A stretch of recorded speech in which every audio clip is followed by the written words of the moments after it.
नमस्कार दोस्तों, आइए सुनते हैं मुंशी प्रेमचंद्र के द्वारा लिखी कहानी आत्माराम।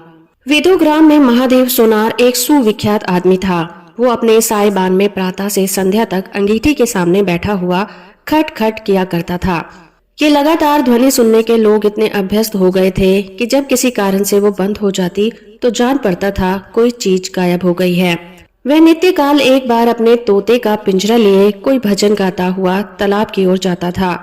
उस धुंधले प्रकाश में उसका जर्जर शरीर, पोपला मुंह और झुकी हुई कमर देखकर किसी अपरिचित मनुष्य को उसके पिशाच होने का भ्रम हो सकता था।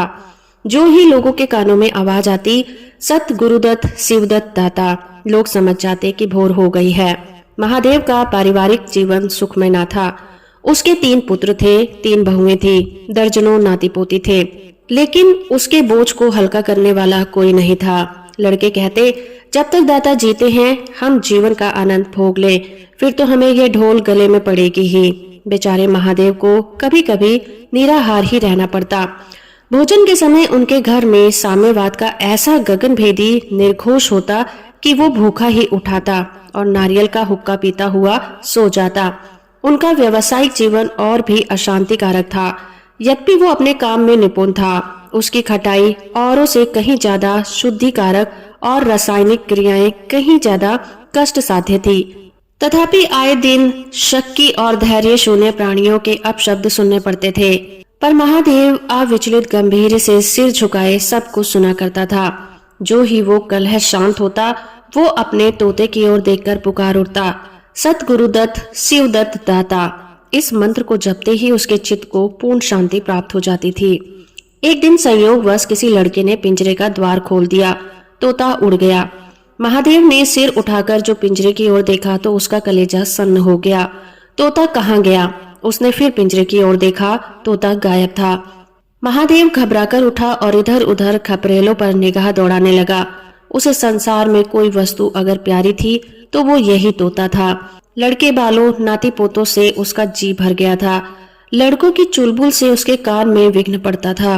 बेटों से उसे प्रेम न था, इसलिए नहीं कि वो निकम्मे थे, बल्कि इसलिए कि उनके कारण वो अपने आनंददायी कुल्हड़ों की नियमित संख्या से वंचित रह जाता था। पड़ोसियों से उसे चिढ़ थी, इसलिए कि वो अंगीठी से आग निकालकर ले जाते थे। इन समस्त विघ्न बाधाओं से उसके लिए कोई पनाह थी तो यही तोता था। इससे उसे किसी प्रकार का कष्ट नहीं होता था। वो अब उस अवस्था में था जब मनुष्य को शांति भोग के सिवा और कोई इच्छा नहीं रहती। तोता एक खपरेल पर बैठा था। महादेव ने पिंजरा उतार लिया और उसे दिखलाकर कहने लगा, आ सत गुरुदत्त शिवदाता। लेकिन गांव और घर के लड़के एकत्र होकर चिल्लाने और तालियां बजाने लगे। ऊपर से कौवों ने कांव कांव के रट लगा ली। तोता उड़ा और गांव से बाहर निकलकर एक पेड़ पर जा बैठा। महादेव खाली पिंजरा लिए उसके पीछे दौड़ा। लोगों को उसके ऊपर अचंभा हो रहा था। मोह की इससे सुंदर और सजीव, इससे भावमय कल्पना नहीं की जा सकती थी। दोपहर हो गई थी। किसान लोग खेतों से चले आ रहे थे। उन्हें विनोद का अच्छा अवसर मिला था। महादेव को चिढ़ाने में सभी को मजा आता था। किसी ने कंकड़ फेंके, किसी ने तालियां बजाई। तोता फिर उड़ा और वहां से दूर आम के बाग में एक पेड़ की फुनगी पर जा बैठा। महादेव फिर खाली पिंजरा लिए मेढक की भांति उछलता चला गया। बाग में पहुंचा तो पैर के तलवों में आग निकल रही थी। सिर चक्कर खा रहा था। अब जरा सावधान हुआ तो फिर पिंजरा उठाकर कहने लगे, सत गुरुदत्त शिवदत्त दाता। तोता फुनगी से उतरकर नीचे की ओर एक डाल पर आ बैठा, किंतु महादेव की ओर संशक नेत्रों से ताक रहा था। महादेव ने समझा डर रहा है। वो पिंजरे को छोड़कर आप दूसरे पेड़ की आड़ में छुप गया। तोते ने चारों ओर गौर से देखा, निशंस हो गया, उतरा और आकर पिंजरे के ऊपर बैठ गया। महादेव का हृदय उछलने लगा। सत गुरुदत्त शिवदत्त दाता, सत गुरुदत्त शिवदत्त दाता का मंत्र जपता हुआ धीरे धीरे तोते के समीप आया और लपका कि तोते को पकड़ ले, किंतु तोता हाथ न आया। फिर पेड़ पर आ बैठा। शाम तक यही हाल रहा। तोता कभी इस डाल पर जाता तो कभी उस डाल पर, कभी पिंजरे पर बैठता तो कभी पिंजरे के द्वार पर बैठे अपने दाना पानी की प्यालियों को देखता, फिर उड़ जाता। बुढ़ा अगर मूर्तिमान मोह था तो तोता मूर्तिमयी माया। यहाँ तक कि शाम हो गई। माया और मोह का ये संग्राम अंधकार में विलीन हो गया। रात हो गई थी। चारों ओर निबिड़ अंधकार छा गया था। तोता न जाने पत्तों में कहाँ छिपा बैठा था। महादेव जानता था कि रात को तोता कहीं उड़कर नहीं जा सकता और न पिंजरे में ही आ सकता है। फिर भी वो उस जगह से हिलने का नाम न लेता था। आज उसने दिन भर कुछ नहीं खाया था। रात के भोजन का समय भी निकल गया था। पानी की बूंद भी उसके कंठ में नहीं गई थी, लेकिन उसे भूख नहीं थी, ना ही प्यास। तोते के बिना उसे अपना जीवन निस्तार लग रहा था। वो दिन रात काम करता था, इसलिए कि ये उसकी अंतः प्रेरणा थी। जीवन के और काम इसलिए करता था कि आदत थी। इन कामों में उसे अपनी सजीवता का लेश मात्र भी ज्ञान न होता था। तोता भी वो वस्तु था जो उसे चेतना की याद दिलाता था। उसका हाथ से जाना जीव का देह त्याग करना था। महादेव दिन भर का भूखा प्यासा थका मांदा रह रहकर झपकियां ले लेता था, किंतु एक क्षण में फिर वो चौंक कर आंख खोल देता और उस विस्तृत अंधकार में उसकी आवाज सुनाई देती, सत सत गुरुदेव शिवदत्त दाता। आधी रात गुजर गई थी। सहसा उसे कोई आहट हुई और वो चौंक उठा। देखा एक दूसरे वृक्ष के नीचे एक धुंधला दीपक जल रहा है और कई आदमी बैठे हुए आपस में कुछ बातें कर रहे हैं। वे सब चिलम पी रहे थे। तमाकू की महक ने उसे अधीर कर दिया था। उच्च स्वर में बोला, सत गुरुदत्त शिवदत्त दाता, और उन आदमियों की ओर चिलम पीने चला गया। किंतु जिस प्रकार बंदूक की आवाज सुनते ही हिरण भाग जाते हैं, उसी प्रकार उसे आते देखकर सब के सब उठकर भाग चले। कोई इधर गया और कोई उधर। महादेव चिल्लाने लगा, ठहरो ठहरो। एकाएक उसे ध्यान आ गया, वे सब चोर हैं। वो जारे से चिल्ला उठा, चोर चोर, पकड़ो पकड़ो। चोरों ने फिर मुड़कर न देखा। महादेव दीपक के पास गया तो उसे एक मलसा रखा हुआ मिला जो मोर्चे से काला हो रहा था। महादेव का हृदय उछलने लगा। उसने कलसे में हाथ डाला तो मोहरें थीं। उसने एक मोहर बाहर निकाली और दीपक के उजाले में देखा, हाँ मोहर थी। उसने तुरंत कलसा उठा लिया और दीपक बुझा दिया और पेड़ के नीचे छिपकर बैठा रहा। साह से चोर बन गया। उसे फिर शंका हुई, ऐसा ना हो चोर लौट कर आवे और मुझे अकेला देखकर मोहरें छीन लें। उसने कुछ मोहर कमर में बांधी, फिर एक सूखी लकड़ी से जमीन की मिट्टी हटाकर कई गड्ढे बनाए, उन्हें मोहरों से भरकर मिट्टी से ढक दिया। महादेव के नेत्रों के सामने अब एक दूसरा जगत था, चिंताओं और कल्पना से परिपूर्ण। यद्यपि अभी कोष के हाथ से निकल जाने का भय था, पर अभिलाषाओं ने अपना काम शुरू कर दिया। एक पक्का मकान बन गया। सराफे की एक भारी दुकान खुल गई। निज संबंधियों से फिर नाता जुड़ गया। विलास की सामग्रियां एकत्र हो गई। तब तीर्थ यात्रा करने चले और वहां से लौटकर बड़े समारोह से यज्ञ ब्रह्म भोज हुआ। इसके पश्चात एक शिवालय और कुआं बन गया। एक बाग भी लग गया और वो नित्य प्रति कथा पुराण सुनने लगा। साधु संतों का आदर सत्कार होने लगा।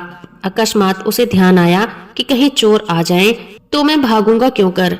उसने परीक्षा करने के लिए कलसा उठाया और 200 पग तक बेतहासा भागा हुआ चला गया। जान पड़ता था उसके पैरों में पर लग गए हैं। चिंता शांत हो गई। इन्हीं कल्पनाओं में रात व्यतीत हो गई। उषा का आगमन हुआ। हवा जागी, चिड़िया गाने लगी। सहसा महादेव के कानों में आवाज आई, सत गुरुदत्त शिवदत्त दाता। रामचरण के चरण में चित लगा। यह बोल सदैव महादेव की जीहा पर रहता था। दिन में सहस्त्रों ही बार ये शब्द उसके मुंह से निकलते थे, पर उनका धार्मिक भाव कभी भी उसके अंतःकरण को स्पर्श न करता था। जैसे किसी बाजे से राग निकलता है, उसी प्रकार उसके मुंह से यह बोल निकला करता था, निरर्थक और प्रभाव शून्य। तब उसका हृदय रूपी वृक्ष पत्र पल्लवन विहीन था।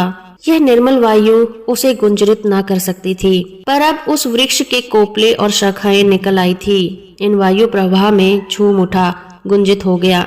अरुणोदय का समय था। प्रकृति एक अनुरागमय प्रकाश में डूबी हुई थी। उसी समय तोता पैरों को जोड़े हुए ऊंची चाल में उतरा, जैसे आकाश से कोई तारा टूटे, और आकर पिंजरे में बैठ गया।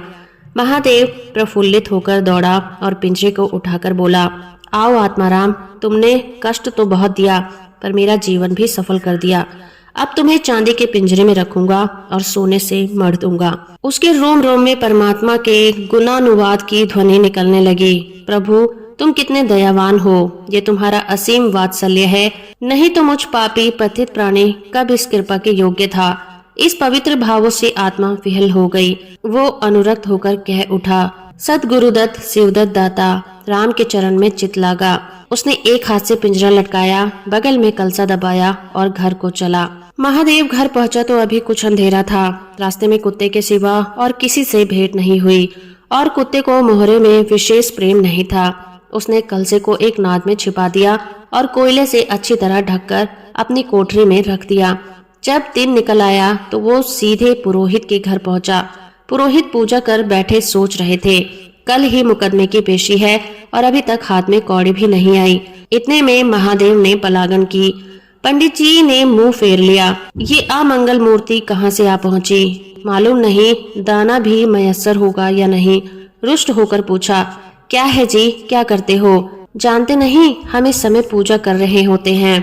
महादेव ने कहा, महाराज आज मेरे यहाँ सत्यनारायण की कथा है। पुरोहित जी विस्मित हो गए, कानों पर विश्वास न हुआ।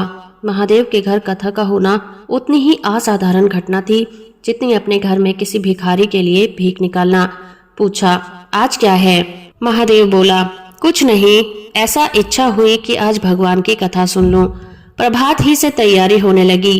वेदों ने निकटवर्ती गांवों में सुपारी फेरी। कथा के उपरांत भोज का भी न्योता था। जो सुनता आश्चर्य करता, आज रेत में दूब कैसे जमी। संध्या समय जब जब लोग जमा हो और पंडित जी अपने सिंहासन पर विराजमान हुए तो महादेव खड़ा होकर उच्च स्वर में बोला, भाइयों, मेरी सारी उम्र छल कपट में कट गई। मैंने न जाने कितने आदमियों को दगा दिया, कितने खरे को खोटा किया। अब भगवान ने मुझ पर दया की है, वो मेरे मुंह के काले को मिटाना चाहते हैं। मैं अब आप सब भाइयों से ललकार कर कहता हूँ कि जिसका मेरे जिम्मे में कुछ निकलता हो, जिसकी जमा मैंने मार ली हो, जिसके चोखे मालकर मोटा कर दिया हो, वो आकर अपनी एक एक कौड़ी चुका ले। अगर कोई यहाँ ना आ सका हो तो आप लोग उससे जाकर कह दीजिए, कल से 1 महीने तक जब जी चाहे आए और अपना हिसाब चुकता कर ले। गवाही साखी का काम नहीं। सब लोग सन्नाटे में आ गए।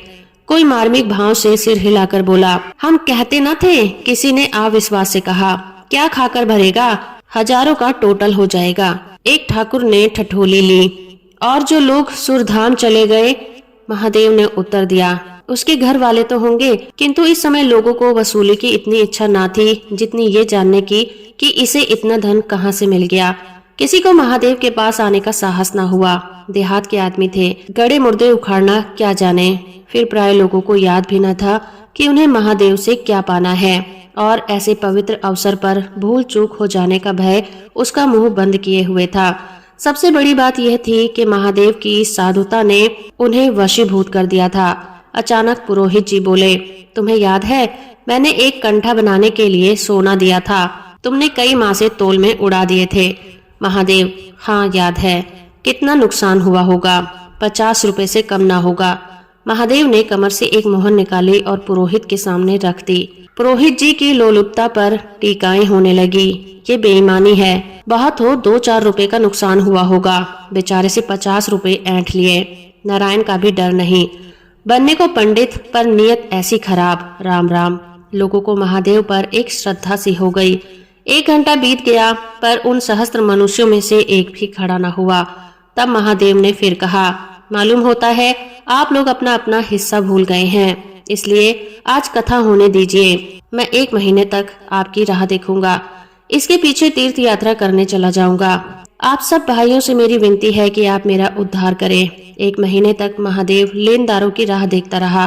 रात को चोरों के भय से नींद नहीं आती थी। अब वो कोई काम न करता। शराब का चस्का भी छूटा।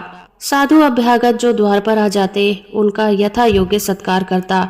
दूर दूर उसका सुयश फैल गया, यहाँ तक कि महीना पूरा हो गया और एक आदमी भी हिस्सा लेने नहीं आया। अब महादेव को ज्ञान हुआ कि संसार में कितना धर्म, कितना सद्व्यवहार है। अब उसे मालूम हुआ कि संसार बुरों के लिए बुरा है और अच्छे के लिए अच्छा। इस घटना को हुए 50 साल बीत चुके हैं। अब वेदों जाइए तो दूर ही से सुनहला कलश दिखाई देता है। वो ठाकुर द्वारे का कलश है। उससे मिला हुआ एक पक्का तालाब है जिसमें खूब कमल खिले रहते हैं। उसकी मछलियां कोई नहीं पकड़ता। तालाब के किनारे एक विशाल समाधि है, यही आत्मा राम का स्मृति चिन्ह है। उसके संबंध में अलग अलग बातें प्रचलित हैं। कोई कहता है कि रतन जड़ित पिंजड़ा स्वर्ग को चला गया, कोई कहता है सदगुरुदत्त कहता हुआ अंतर ध्यान हो गया। ये यथार्थ है कि उस पक्षी रूपी चंद्र को किसी बिल्ली रूपी राहु ने ग्रस लिया। लोग कहते हैं आधी रात को अभी तक तालाब के किनारे आवाज आती है, सदगुरुदत्त शिवदत्त दाता। राम के चरण में चित लागा। महादेव के विषय में कितनी ही जनश्रुतियां हैं। उनमें सबसे मान्य ये है कि आत्माराम के समाधिस्थ होने के बाद वो कई सन्यासियों के साथ हिमालय चला गया और वहां से लौट कर न आया। उसका नाम आत्माराम प्रसिद्ध हो गया। तो दोस्तों, अभी आप सुन रहे थे मुंशी प्रेमचंद्र के द्वारा लिखी कहानी आत्माराम। उम्मीद करती हूँ मेरा ये प्रयास और ये कहानी आपको अच्छी लगी होगी। वीडियो को लाइक और चैनल को सब्सक्राइब करना बिल्कुल मत भूलिएगा।